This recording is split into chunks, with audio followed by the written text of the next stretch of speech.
Good evening, classmates. Please don't mind the crazy cat in the background. Um, my name is Luis Montalvo, and I'm doing this for Professor Sponder's social media for the arts class here at Rutgers. Today, I'm going to be going over my preseason top 10 rankings for the NFL. Um, I'm a big fan. Uh, Financially, I invested money into what I do here, the NFL. I consider myself an expert. So here's my top 10. Number 10, the Detroit Lions.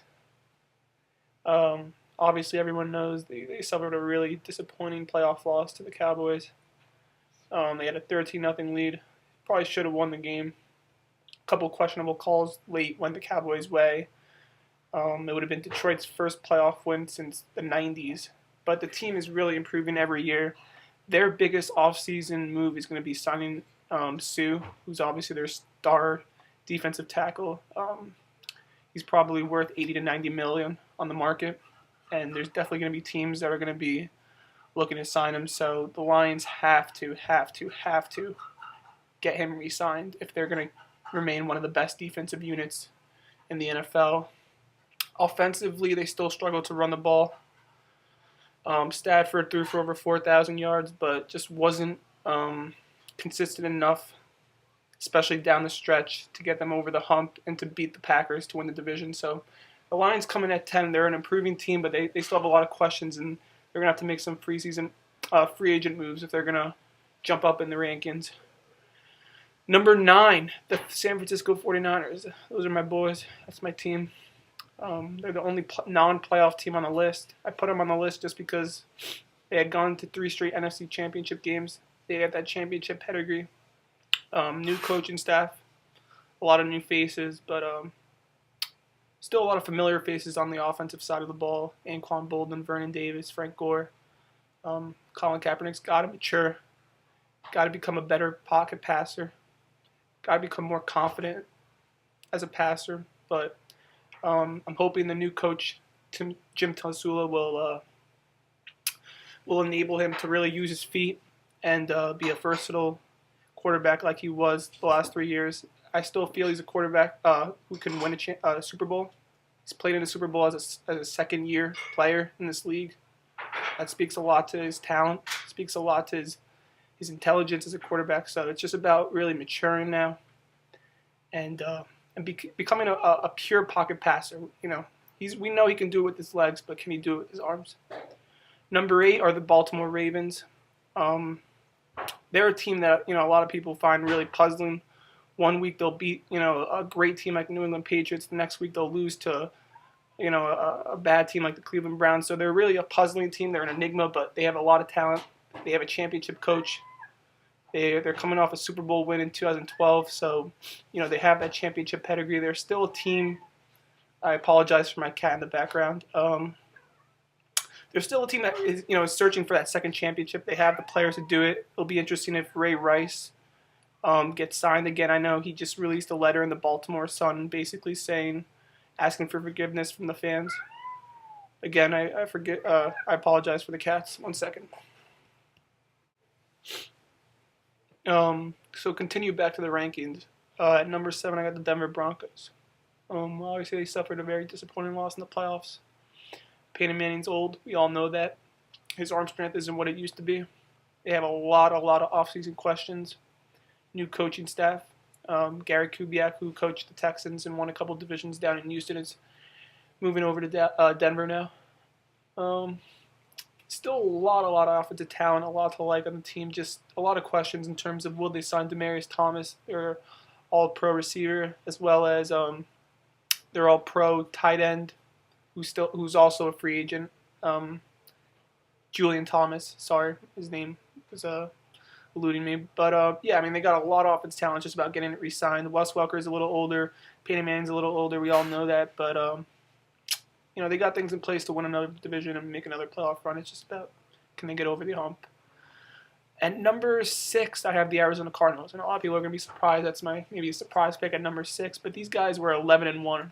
They were on the path to probably becoming the number 1 seed in the league until Carson Palmer got injured. And it seemed just like everyone kept getting injured on that team. They eventually ended up getting the 5 seed and getting bounced in the first round. But I mean, that's a very, very, very, almost maybe the most talented defense probably in the whole NFL.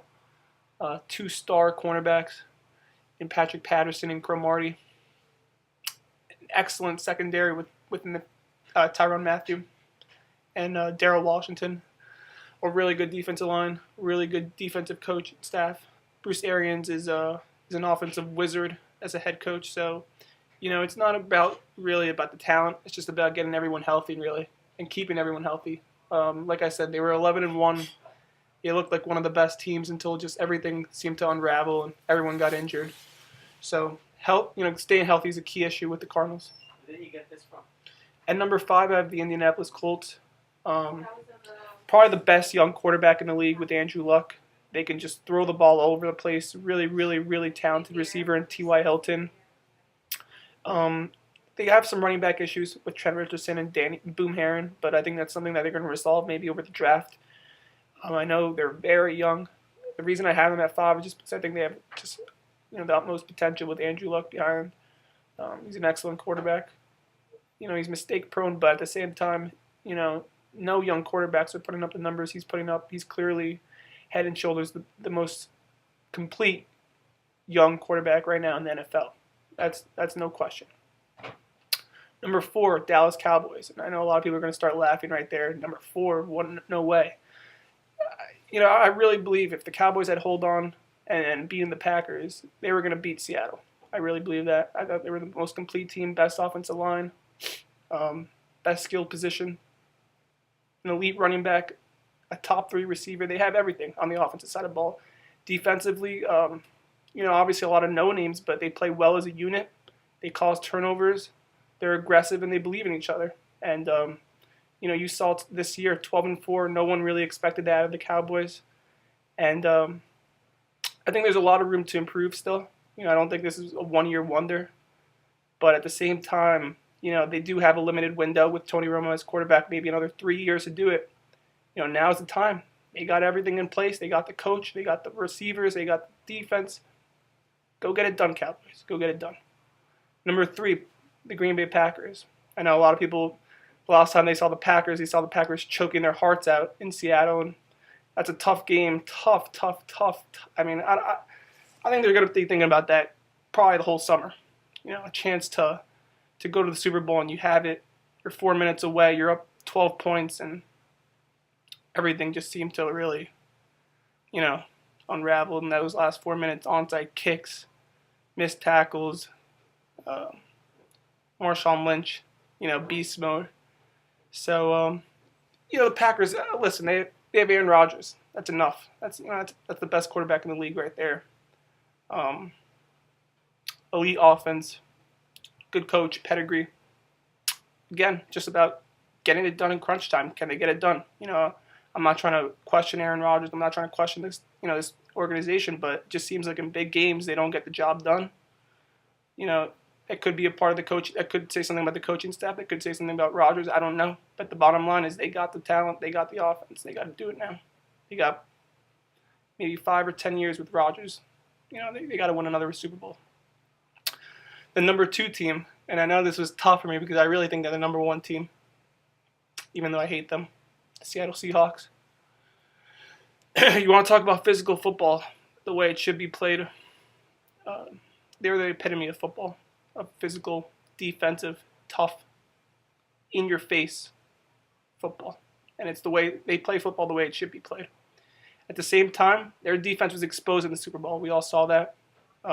Maxwell, their cornerback, who's a free agent, might have to go. I wasn't impressed with him. I thought the Patriots receivers really, really, really exploited him. Obviously Sherman's a once-in-a-generation type of player. Earl Thomas, probably the best safety in the NFL. Bobby Wagner, arguably the best linebacker in the NFL. Bennett, maybe the best defensive end in the NFL. Their players speak for themselves. They got the best defense in the league. They're cocky. They're hungry. And they would be my preseason pick to win it all next year. But the number 1 team, the New England Patriots. Tom Brady, 4 Super Bowls. Julian Edelman, damn. What a performance in that Super Bowl, man. I didn't see that coming. Bill Belichick is a coach. You're talking about, a top 3 Hall of Fame coach. They speak for themselves. They're coming off a Super Bowl win. They're the favorites. Can they be beat? Absolutely. I think the Giants have proven that. I think teams have proven that in the past. A lot of it is about putting pressure on the quarterback, but they can be beat. But they're my number 1 team. I hope you guys enjoyed the list. Please check out my channel, Luis Montalvo, here on YouTube, and I encourage you guys to leave comments, reactions, suggestions. Maybe you didn't think your team was ranked high enough. Maybe your team wasn't even ranked. Anyway, go Niners. Take care.